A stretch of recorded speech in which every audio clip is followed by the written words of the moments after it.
या ठिकाणी बस जी आहे ती काही आंदोलकांकडून अडवण्याचा प्रयत्न होतोय का, तशी दृश्य आपल्यापर्यंत पोहोचलेली आहेत, त्यामुळे तेही आपण विचारणार आहोत।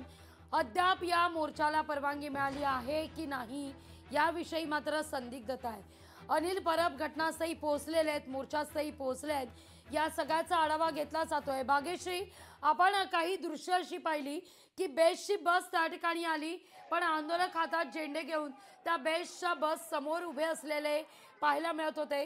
काही बस अडवण्याचा काही प्रयत्न होतोय का, बरं या मोर्चाला परवानगी आहे की नाही याविषयी मात्र अद्यापही संदिग्धता कायम आहे। अनिल परब मोर्चास्थळी पोहोचलेले आहेत, काय सगळं घडतंय तिकडे?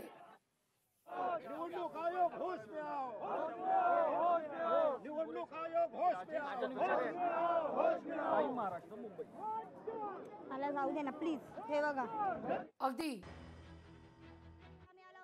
कशा पद्धतीने तुम्ही बघता याकडे, कारण या आधी आपण बघितलंय की तुम्ही अनेकदा आमदार खासदार झालेला आहात, मात्र या खासदारकीला तुम्हाला त्याचा फटका बसतो। मला वाटतं आज लोकशाही वाचवण्यासाठी, आज तुम्ही बघितलेले या संविधान वाचवण्यासाठी आणि लोकशाही टिकवण्यासाठी हा मोर्चा आहे।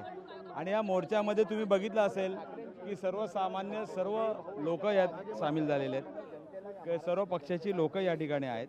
आणि खऱ्या अर्थाने तुम्ही बघितलं असेल की कशा पद्धतीने या ठिकाणी ह्या मतदार यादीमध्ये घोळ करून ठेवलेला आहे। आणि वोट चोरीचा मुद्दा मला वाटतं संपूर्ण देशभर आहे, आणि देशभरामधल्या सर्व लोकांनी या वोट चोरीचा पर्दाफाश त्या ठिकाणी केलेला आहे। आणि इलेक्शन कमिशनकडे वारंवार तक्रार करून सुद्धा जर या सर्व याद्या दुरुस्त होत नसतील किंवा डिलीट होत नसतील तर मला वाटतं लोकांना रस्त्यावर उतरल्याशिवाय पर्याय नाही। खरं तर राजनजी, एक आणखीन प्रश्न आहे यामध्ये की काँग्रेस कुठे दिसत नाहीये, का असं झालंय? काय तुम्हाला दिसत नसेल, काँग्रेस मागे आहे। आज हर्षवर्धन सपकाळ देखील आलेले पाहायला मिळत नाहीयेत, बिहारला आहेत ते, पण बाकी काँग्रेसचे वर्षा गायकवाड, भाई जगताप यांचं जर वक्तव्य बघितलं, हे हा जो लोकशाही वाचवण्याचा आहे, तुम्हाला माहिती असेल की त्या ठिकाणी राहुल गांधी यांनी हा संपूर्ण देशभर हा मुद्दा केलेला आहे। त्यामुळे सर्व पक्षाची लोक या ठिकाणी सामील आहेत, आणि मला वाटतं जनता सुद्धा यात सामील झालेले आहेत, आणि ह्याचा त्यांना विचार करावाच लागेल। नक्कीच आपण बघतोय की एकंदरीतच इथे अंबादास दानवे देखील आहेत। सर, काय सांगाल, काय कसं बघताय? काँग्रेस दिसत नाहीये, पहिला तर प्रश्न हा आहे। हा कुठल्या एका पक्षाचा नाहीये, हा सर्व पक्षांनी सगळ्यांनी मिळून हा जो मोर्चा काढलेला आहे हा महाराष्ट्रातील 9.5 कोटी मतदारांच्या वतीने काढलेला मोर्चा आहे। कारण नक्की याद्यांमध्ये गोळ आहे, सत्ताधारी पक्षाचे आमदारही सांगतात आणि विरोधकही सांगतात, कोण जिंकतं कोण हरतं विषय नाहीच आहे। याद्या दुरुस्त करा, जनता ठरवेल कोण जिंकेल कोण हरेल, त्यामुळे इतरांना मिरच्या झुमण्याचं काहीच कारण नाही आहे।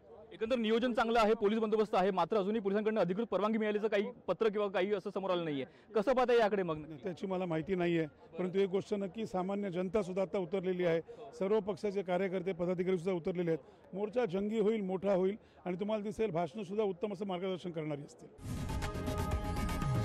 लोकशाही मराठी ऐका, पहा, जागरूक रहा।